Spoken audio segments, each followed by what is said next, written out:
प्रद्योत गुरुकुल में आपका स्वागत है। सभी साथियों को राधे राधे। आज मैं लेकर आया हूं उत्तर प्रदेश पुलिस परीक्षा के लिए मॉडल पेपर तीसरा। आज प्रैक्टिस सेट पेपर तीसरा है और ये बहुत महत्वपूर्ण प्रश्नों का संकलन है। चलिए तो शुरुआत करते हैं बिना किसी देर के। Practice set 3। आज के प्रैक्टिस सेट में हम हिंदी पर चर्चा करने वाले हैं। प्रैक्टिस सेट हिंदी का है, ये हिंदी के लिए है। हिंदी के विद्यार्थी जो हिंदी का प्रश्न पत्र आता है, हिंदी से संबंधित प्रश्न आते हैं, उनके लिए है। ठीक है, चलिए तो ये है पहला प्रश्न, आपको स्क्रीन पर दिख रहा है। 9 दिन चले 2.5 कोस, लोकोक्ति का भावार्थ क्या है? 9 दिन चले 2.5 कोस, इस लोकोक्ति का अर्थ क्या है? काम करने की बहुत धीमी गति होना, पैदल चलने की आदत होनी चाहिए, चाहे बहुत धीरे धीरे ही चले। व्यक्ति को 9 दिन तक प्रतिदिन 2.5 कोस पैदल चलना चाहिए। पैदल चलने में बहुत समय लगता है, इसलिए पैदल न चलें, समय की बचत करें। तो बताइए इसका उत्तर सही है। काम करने की बहुत धीमी गति, जब कोई बहुत धीमी गति से काम करता है तब कहा जाता है 9 दिन चले 2.5 कोस। ठीक है, पहले प्रश्न का ए विकल्प सही है। चलिए दूसरा प्रश्न देखते हैं। निम्नलिखित में से कौन सा शब्द वर्तनी के आधार पर सही है? वर्तनी के आधार पर कौन सा सही है? तात्कालिक, तात्कालिक, तत्कालिक, तात्कालिक। ठीक है, तो वर्तनी के आधार पर तात्कालिक, तत्काल में एक प्रत्यय लगा है, तत्काल में एक प्रत्यय लगा है और एक प्रत्यय लगने पर प्रारंभिक ये स्वर है वो दीर्घ हो जाता है, तो तत्काल में तात्कालिक शुद्ध हो जाएगा। ठीक है, दूसरे का बी विकल्प सही है। चलिए तीसरा प्रश्न देखते हैं। न्यून शब्द में कौन सी संधि है? न्यून शब्द में संधि पूछी है। यड़, यड़, वृद्धि, गुण या दीर्घ? बताइए न्यून शब्द में कौन सी संधि है? 20 बताइए, बहुत शानदार प्रश्न है। तो न्यून में यड़ संधि है। ठीक है, यड़ संधि, और यड़ संधि की पहचान क्या होती है? य, र, ल, व। ठीक है, इनसे पहले आधा अक्षर होगा। ठीक है, अर्ध अक्षर होगा यहाँ। तो ये य है, य से पहले न है, तो ये यड़ संधि है। ऐसे ही सीधे सीधे पहचानेंगे। ठीक है, तीसरा प्रश्न। चौथा प्रश्न, किस शब्द में उपसर्ग और प्रत्यय दोनों का प्रयोग हुआ है? मतलब उपसर्ग भी है और प्रत्यय भी है। वो कौन सा शब्द है आपको ये बताना है। बताओ कौन सा शब्द है, बताइए। उपसर्ग और प्रत्यय दोनों का प्रयोग हुआ है। व्यथित, व्यथित। ठीक है, इत प्रत्यय है, वे उपसर्ग है। चलिए अगला देखो, पांचवा प्रश्न। लौकिक जगत की माया में सभी फंसे हुए हैं, रेखांकित शब्द का सटीक विलोम बताइए। लौकिक का विलोम अलौकिक, अलौकिक, कुटिल, सांसारिक या दुनियावी। तो लौकिक का विलोम अलौकिक होता है। 5 का ए हो जाएगा। लौकिक का विलोम कौन सा होता है? अलौकिक। 5 का ए विकल्प सही है। ठीक है, चलिए पांचवा प्रश्न हो गया। छठा प्रश्न देख लीजिए। कलई खुलना मुहावरे का भावार्थ क्या है? कपड़े की सिलाई खुल जाना, बर्तन की कलई उतर जाना, रहस्य प्रकट हो जाना, कली का खिलकर फूल बन जाना। तो कलई खिलना ये है, सी विकल्प सही है। कलई खुलना सी विकल्प सही है। रहस्य प्रकट हो जाना। ठीक है, रहस्य प्रकट हो जाना।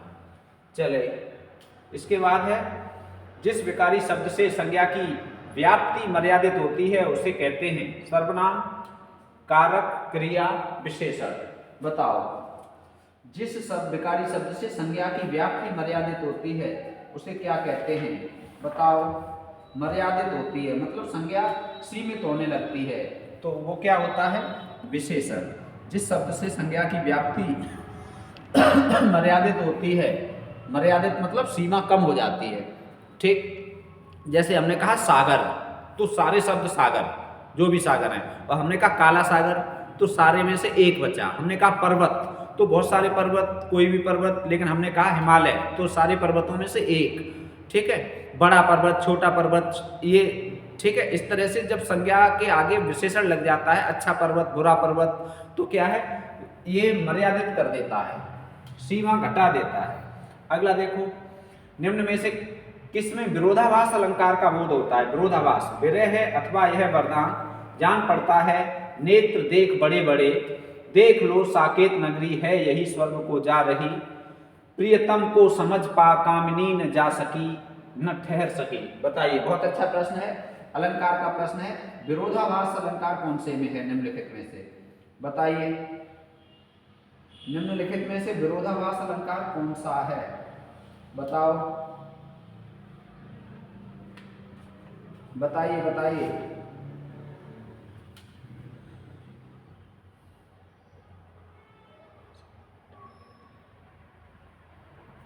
डी विकल्प सही है। प्रियतम को समझ पा कामिनी न जा सकी न ठहर सकी। प्रियतम को पा कामिनी न जा सकी न ठहर सकी। ठीक है, कौन सा अलंकार है? विरोधाभास, जहां विरोध न होकर विरोध का आभास हो रहा हो। बुरे भाव से की गई संधि को क्या कहते हैं? बताओ, दुरव्य संधि, छद्म संधि, कूट संधि, दुष्ट संधि। तो बुरे भाव से की गई संधि को क्या कहते हैं? बहुत अच्छा प्रश्न है। बुरे भाव से की गई संधि, बुरे भाव से की गई संधि क्या कहलाती है? बहुत अच्छा प्रश्न है, बताओ। तो बुरे भाव से की गई संधि को कहते हैं दुरभि संधि। ठीक है, बहुत अच्छा। अनेक शब्दों के लिए एक शब्द है। अगला है, जहां उपमेय स्वयं ही अपना उपमान हो जाए वहां कौन सा अलंकार होता है? मतलब उपमेय ही क्या हो जाए? उपमेय स्वयं उपमान हो जाए, वहां पर कौन सा अलंकार होता है? बताइए, कौन सा होता है? प्रतीक, उत्प्रेक्षा, उपमा, अनन्वय। अनन्वय अलंकार होता है जहां उपमेय ही उपमान हो जाता है। ठीक है, सूर्य के सम सूर्य, सीता के सम सीता। ठीक, सीता जी के नैन रामचंद्र के चकोर भये, पंक्ति में कौन सा रस है? सीता जी के नैन रामचंद्र के चकोर भये, इसमें रस पूछा जा रहा है। बताइए, सीता जी के नैन रामचंद्र जी के चकोर हुए, इसमें कौन सा रस है? बताओ, बहुत अच्छा प्रश्न है, बहुत अच्छा प्रश्न है, बताओ भाई।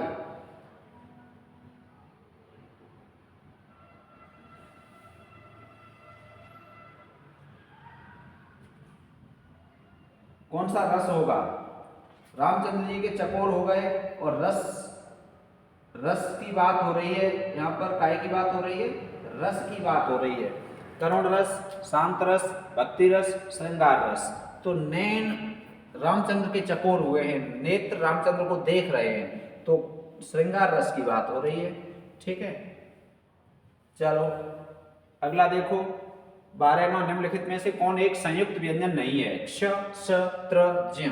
तो ये संयुक्त नहीं है। ठीक है, ये संयुक्त है क और श मिलकर, ये संयुक्त है त और र मिलकर, ये संयुक्त है ज और य मिलकर। ठीक है, ये संयुक्त नहीं है। 12वां का बी विकल्प सही है। चलो 13वां देखो, जालक का तद्भव है। जालक का तद्भव कौन सा है? ये बहुत अच्छा प्रश्न है। बताओ, जालक का तद्भव कौन सा है? इनमें से जालक का तद्भव बता दीजिए। बताओ, जालक का तद्भव कौन सा है? जालक का तद्भव,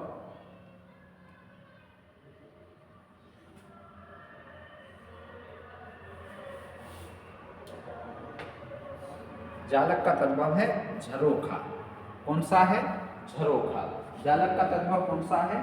झरोखा है। ठीक है, बहुत बढ़िया, झरोखा। अगला देखते हैं अब। 13वां प्रश्न हो गया। 14वां प्रश्न देख लीजिए। निम्नलिखित में से कौन देशज शब्द है? तो देशज पूछा जा रहा है। देशज कौन सा है? बताइए, देशज शब्द कौन सा है? निम्नलिखित में से देशज शब्द कौन सा है? तो इनमें से जूता, कीमत, हैजा और देहात, इनमें जूता देशज है। ठीक है, बहुत महत्वपूर्ण है और बहुत आता है। चलो अगला देखो। निम्नलिखित नीचे दिए गए शब्दों के अर्थ बताइए। अमूल और अमूल्य, अमूल और अमूल्य, अमूल और अमूल्य का अर्थ बताइए। बताइए, कौन सा होगा? ठीक है, अमूल, अमाने नहीं, मूल माने जड़, जड़ रहित। ठीक है, जड़ रहित। और अमूल्य, अमाने नहीं, मूल्य माने कीमत, कीमती। ठीक है, सी सही हो जाएगा। जड़ रहित, कीमती। ठीक, जड़ रहित और कीमती कौन सा हो जाएगा? कौन सा हो जाएगा? सी विकल्प सही हो जाएगा, जड़ रहित और कीमती। ठीक है, अमूल्य है। वाक्य के त्रुटिपूर्ण भाग का चयन कीजिए। त्रुटिपूर्ण होने पर विकल्प डी चुनिए। मुझे कल 2 किलो लीची खरीदने हैं, कोई त्रुटि नहीं। बताइए, इसमें कौन सा भाग त्रुटिपूर्ण है? बताइए कौन सा भाग त्रुटिपूर्ण है, कौन सा भाग त्रुटिपूर्ण है।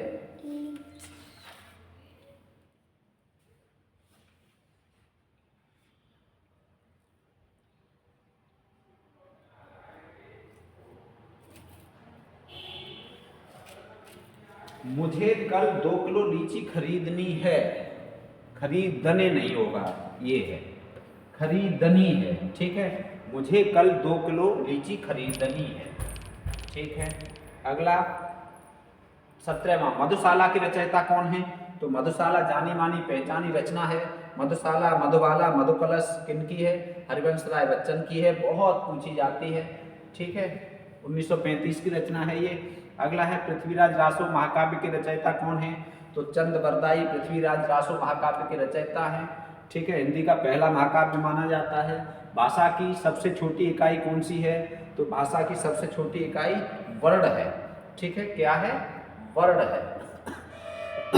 अगला है किस वाक्य में क्रिया की संभावनार्थ वृत्ति का प्रयोग हुआ है? संभावनार्थ वृत्ति का, बताइए। भारत कभी ब्रिटेन के अधीन था, निरपराधी व्यक्ति को दंड नहीं मिलना चाहिए, बादशाह ने मुक्त हस्त दान किया, उसे पैतृक संपत्ति में हिस्सा नहीं मिला। बताइए इसमें कौन सा वाक्य? चुनिए बहुत जल्दी से, बहुत अच्छा प्रश्न है।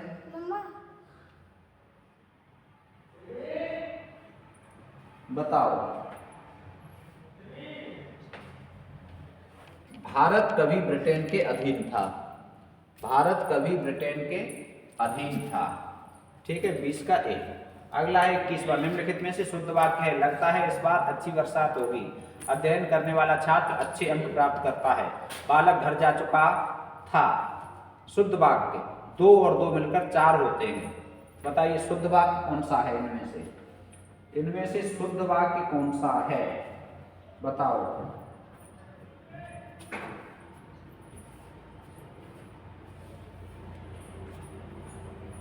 डी विकल्प सही है। कौन सा विकल्प सही है? डी। 2 और 2 मिलकर 4 होते हैं। लगता है इस बार अच्छी बरसात होगी, अध्ययन करने वाला छात्र अच्छे अंक प्राप्त करता है, ठीक है। बालक घर जा चुका था, बालक घर जा चुका था।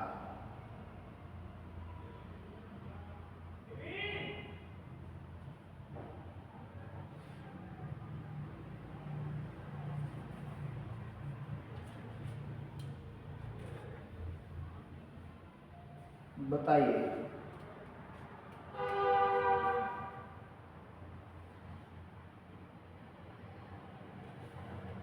ये वाक्य आगे पीछे लिख गए हैं, इसमें कुछ गड़बड़ हो गया है, प्रश्न मिक्स कर दिया है पिछले वाले में और इस वाले में। चलो इसे हटाए ले रहे हैं, ठीक है। मनगढ़ंत का सही सामासिक विग्रह निम्न में से क्या होगा? मनगढ़ंत का सही सामासिक विग्रह बताओ कौन सा होगा? मनगढ़ंत, मन के लिए गढ़ंत, मन के लिए गढ़ंत नहीं, मन से गढ़ंत बिल्कुल, मन से गढ़ी हुई बात मनगढ़ंत कहलाती है। बी विकल्प सही है, 22 का बी विकल्प सही है, ठीक है। 23वां देखो, निम्नलिखित में से कौन विराम चिन्ह का प्रयोग नहीं है? निर्देशक, लाघव, उपदेशक, विवरण।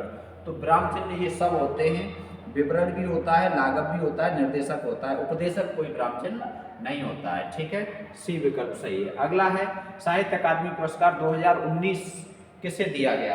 24वां प्रश्न, साहित्य अकादमी पुरस्कार 2019 किसे दिया गया? बताइए। साहित्य अकादमी पुरस्कार 2019 किसे दिया गया? नंद किशोर आचार्य जी को, ठीक है। किसे दिया गया इसमें से? नंद किशोर आचार्य जी को। डी विकल्प सही है। 24 हो गए। अगला 25वां, किस वाक्य में अकर्मक क्रिया नहीं है? किस वाक्य में अकर्मक क्रिया नहीं है?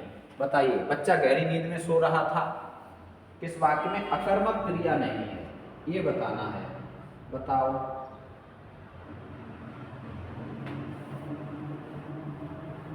मजदूर छाया में सुस्ता रहा था, बालक पतंग उड़ा रहा था, 2 छात्र बातें करते हुए जोर जोर से हंस रहे थे। तो बालक पतंग उड़ा रहा था, इसमें सकर्मक क्रिया है, पतंग उड़ाना, ठीक। 25 हो गया। 26वां देखो, कर्मवाच्य नहीं है, उससे खाना नहीं खाया गया, उससे खाना नहीं खाया गया। कर्मवाच्य नहीं है, कौन सा वाला सही है बताइए। कर्मवाच्य नहीं है, उससे खाना नहीं खाया गया। छात्र द्वारा पुस्तक पढ़ी गई, बालक खिलखिलाकर हंस रहा था, दोषी व्यक्ति द्वारा क्षमा याचना की गई। बताइए, सी विकल्प सही है, बालक खिलखिलाकर हंस रहा था। ठीक है, ये कर्मवाच्य नहीं है। मैं अपने आप वस्त्र साफ कर लेता हूं, इस वाक्य में कौन सा सर्वनाम है।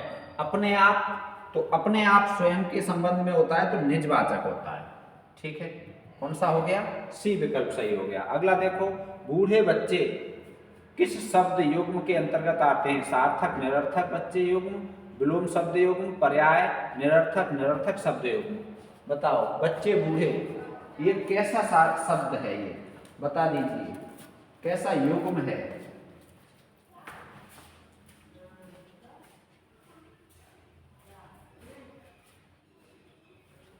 बताइए, बूढ़े बच्चे किस प्रकार का युग्म है। बच्चे और बूढ़े विलोम है एक दूसरे के।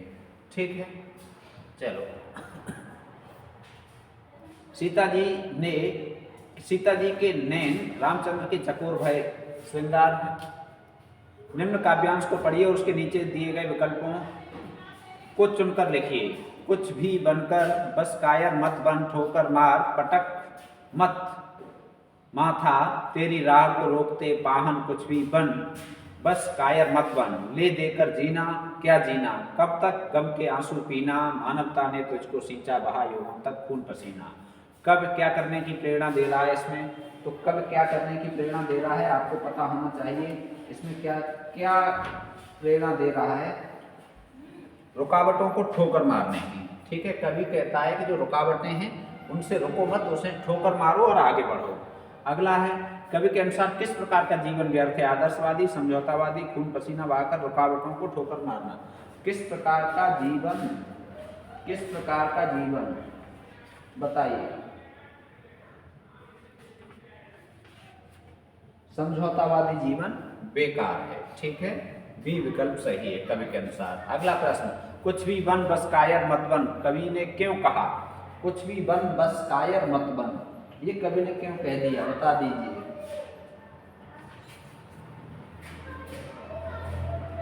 क्योंकि कायर मनुष्य का जीवन व्यर्थ है। ठीक है, सी विकल्प सही हो जाएगा। बखूबी में कौन सा समास है, बखूबी शब्द में कौन सा समास है बताइए। बखूबी में कौन सा है, तो प्रत्यय लगा हुआ, उपसर्ग लगा हुआ शब्द बखूबी अर्थात अव्ययी भाव है। ठीक है, 34वां प्रश्न, ए विकल्प सही है। 35वां, निम्नलिखित में से केतु का पर्याय नहीं है। केतु माने झंडा, केतु माने पताका, केतु माने निशान और केतु माने ग्रह, ये नहीं है केतु का पर्याय। ठीक है, केतु का पर्याय, केतु का पर्याय कौन सा नहीं है इनमें से, केतु का पर्याय सही है। अगला देखो, अब अगला, जो प्राप्त न हो उसके लिए एक शब्द कौन सा होगा। जो प्राप्त न हो उसके लिए एक शब्द कौन सा होगा, अलभ्य। कौन सा हो जाएगा एक शब्द, अलभ्य। जो माने नहीं, लभ्य माने प्राप्त हो। 36वां प्रश्न, चलो 37वां देखो, शरीर के लिए सही पर्यायवाची शब्द तन देह गात, तन देह गरात, तना देह गात, तन अदेह गात। तन देह और गात, ये विकल्प सही है, ये शरीर के पर्यायवाची है। ठीक है, अगला है, दुबई कितना सुंदर देश है। सुंदर पद क्या है, सुंदर पद क्या है, दुबई कितना सुंदर देश है, इसमें सुंदर पद क्या है ये बताना है आपको। तो सुंदर पद क्या है,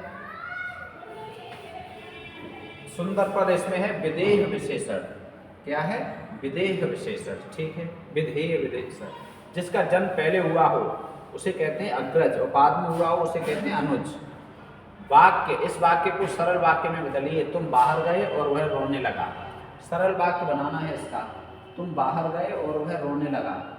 बताइए इसका सरल वाक्य क्या होगा, तो इसका सरल वाक्य होगा, तुम्हारे बाहर जाते ही वह रोने लगा। तुम्हारे बाहर जाते ही वह रोने लगा। ठीक है, सी विकल्प सही है। तो ये आज की क्लास में इतना ही। अच्छा, एक और बचा है, किस शब्द में अब उपसर्ग का प्रयोग हुआ है? तो किस शब्द में अब उपसर्ग का प्रयोग हुआ है ये बताना है आपको, तो बता दीजिए।